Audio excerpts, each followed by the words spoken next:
क'क्राझारनि देबोरगाव गोजौसिन फरायसालियाव सोलोंथाइ आरो गथ'साफोरनि रैखाथि आयदानि सायाव सांग्रांथि मेल खुंदों।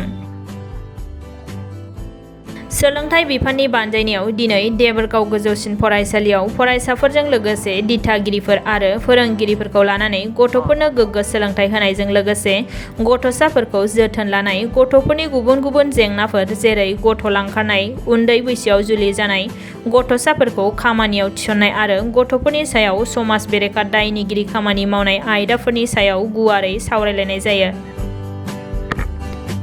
लोगोसे बेफोर जेंनाफोरखौ बोस्रांनो आरो गथ'फोरखौ रैखाथि होनायनि थाखाय मावनांगौ खामानिफोरनि सायावबो दिनैनि बे सांग्रांथि मेलनि गेजेरजों सावरायनाय जादों।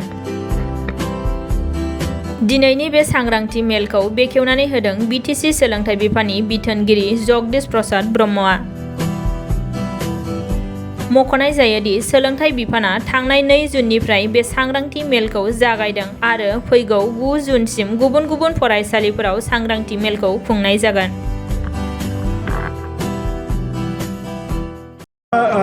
जितु सभा এই সজাগতা সভা আমি প্রত্যেক বিদ্যালয়ত আমি কৰিম বুলি আমি ভাবি আছোঁ। এইটো আমি পৰ্যায়ক্ৰমে আমি কৰি আছোঁ। একচুৱেলি আমাৰ উদ্দেশ্যটো হ'ল যে আমি দেখি আছোঁ যে আমাৰ বিভিন্ন ডিষ্ট্ৰিক্টত বা বেলেগ ডিষ্ট্ৰিক্টৰ কথাটো মই ক'বলৈ নাযাওঁ, কিন্তু আমি এইকেইদিনমানত আমি দেখিছোঁ যে আমাৰ কোকৰাঝাৰ ডিষ্ট্ৰিক্টতো যে ছাত্ৰী নিৰ্যাতন বা ছাত্ৰী আক্ৰমণ এনেকুৱা ধৰণৰ বহুত বিভিন্ন ধৰণৰ ইনচিডেণ্ট আমাৰ কোকৰাঝাৰ ডিষ্ট্ৰিক্টতো হৈ আছে। গতিকে আমি ভাবিছোঁ যে এটলিষ্ট আমাৰ ছাত্ৰ ছাত্ৰীসকলৰ পিতৃ মাতৃসকলক এটা এৱাৰনেছ দিয়াটো যে আমি কেনেকৈ প্ৰিভেনশ্যন আমি ল'ব লাগিব যে আমাৰ ছাত্ৰ ছাত্ৰীসকলে যাতে এনেকুৱা ধৰণৰ বেয়া ইনচিডেণ্ট যাতে নহয়।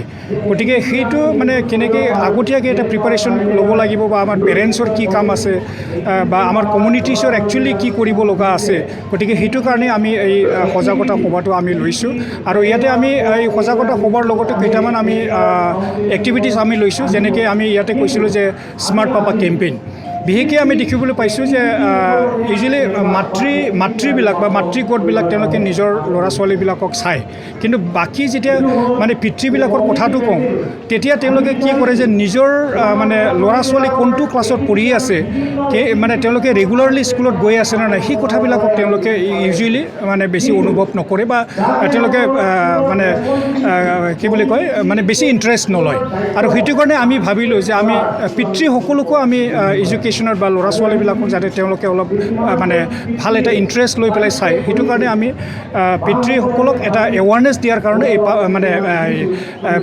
পাপা এৱাৰনেছ কেম্পেইনটো এইটো আমি কৰি আছোঁ।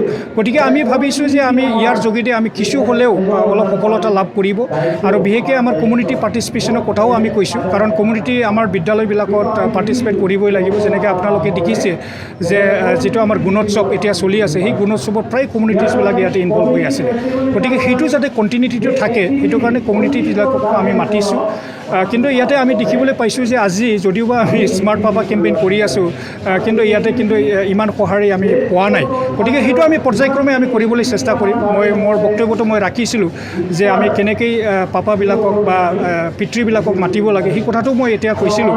গতিকে পৰ্যায়ক্ৰমত আমি বেলেগ বিদ্যালয়বিলাকত যাতে এনেকুৱা ধৰণৰ অলপ পিতৃবিলাক যাতে উপস্থিতিটো বেছি হয় সেইটো কাৰণে আমি চেষ্টা কৰিম আৰু আমি আশা ৰাখিছোঁ যে এই প্ৰগ্ৰামৰ যোগেদি আমি কিছু কৰিব পাৰিম। আমি পৰ্যায়ক্ৰমে আমি যাম, কাৰণ আমি অলৰেডি আমি চিফ এক্সিকিউটিভ মেম্বাৰ ছাৰৰ লগতে আমি আলোচনা কৰিছোঁ যে আমি এনেকুৱা ধৰণৰ এৱাৰনেছ কেম্পেইন আমি কৰিব লাগিব। গতিকে সেইটো আমি IAS ইনস্পেক্টৰ অফ স্কুলছ বা DO কনচাৰ্ণ আমি আলোচনা কৰি পেলাই ঠিক তেনেকুৱা ধৰণৰ প্ৰগ্ৰামটো আমি আমাৰ 4টা ডিষ্ট্ৰিক্টত আমি কৰিম বুলি আমি ভাবি আছোঁ। बेवहाय जोङो 2 जुननिफ्रायनो स्टार्ट खालामदों बे प्रग्रामखौ। बेवहाय मेन उद्देश्य हिसाबै जों लादों जे जोंनि गार्जेना बिमा बिफाया गथ'फोरनि सायाव बारा पार्टिसिपेट खालामनायखौ जों नुनो मोनाखै। बिराद खम पार्टिसिपेट खालामनाय बा गुरुत्व गाव गावनि गथ'फोरनि सायाव बे आखायाव लानायखौ जों नुनो मोनबाय थादों। बेनिखायनो जों एबार एवारनेस प्रग्रामाव सिन्था खालामदों जे गार्जेन साइडनिफ्राय जथेस्थ पार्टिसिपेट खालामो। बिनिफ्राय बेवहाय जोङो चाइल्ड मेरिज जेनेबा रिसेन्टलि सालाकाटि एरियायावहाय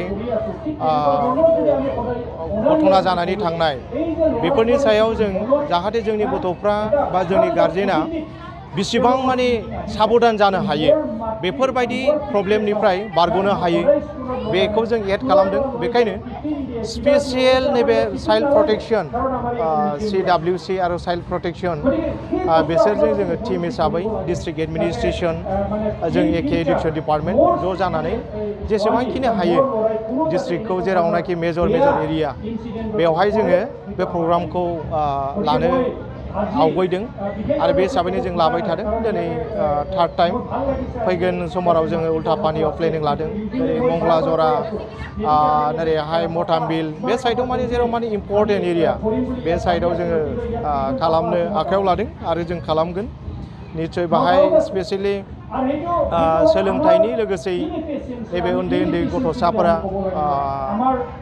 किसुमान प्रब्लेम सोलोंथाइयाव बिथिङाव खम बाहागो लानाय लोगोसे चाइल्ड मेरिज जानाय बहुद माने डाटा दङ जे उन्दै बैसोआवनो हाबा जानाय आरो घटना जाबाय थानाय सोरजोंबा बहाबा किडनेप खालामजानाय सोरजोंबा बुथार जानाय नैबेफोरखौ लानानै जोङो माने सिन्था खालामदों डिस्ट्रिक्टआव हानायखिनिखौ एरिया नायनानै जों बे प्रग्रामखौ खालामनाय जादों।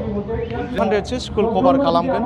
बाहाय जोंनि जा एडुकेशन डिपार्टमेन्टनि अफिसारफोर डिस्ट्रिक्ट एडमिनिस्ट्रेशन अल DPO BOफोर लानानै जोंहा नै डाइरेक्टर सार गावनि इनिसिएटिभ लादों आरो जोंना BTC साइडनिफ्राय जोंहा मानगोनां CM साराबो इन्सट्राक्सन होदों जे स्कुल लेभेलाव जेसेबांखिनि हायो माने एवारनेस बे प्रग्रामखौ जों सोलोंथाइनि लोगोसे ससाइटियाव माबायदि मोजां इनभाइरनमेन्ट लाबोनो हागोन जोंनि गथ'साफ्रा फैबाय थानाय उन्दै गथ'फ्रा सोलोंथाइयाव मोजां बाहागो लानो हागोन बा रिजाल्ट साक्सेस खालामनो हागोन बेफोरखौ सिन्था खालामनानै प्रग्रामखौ खालामबाय थानाय जादों आरोखि।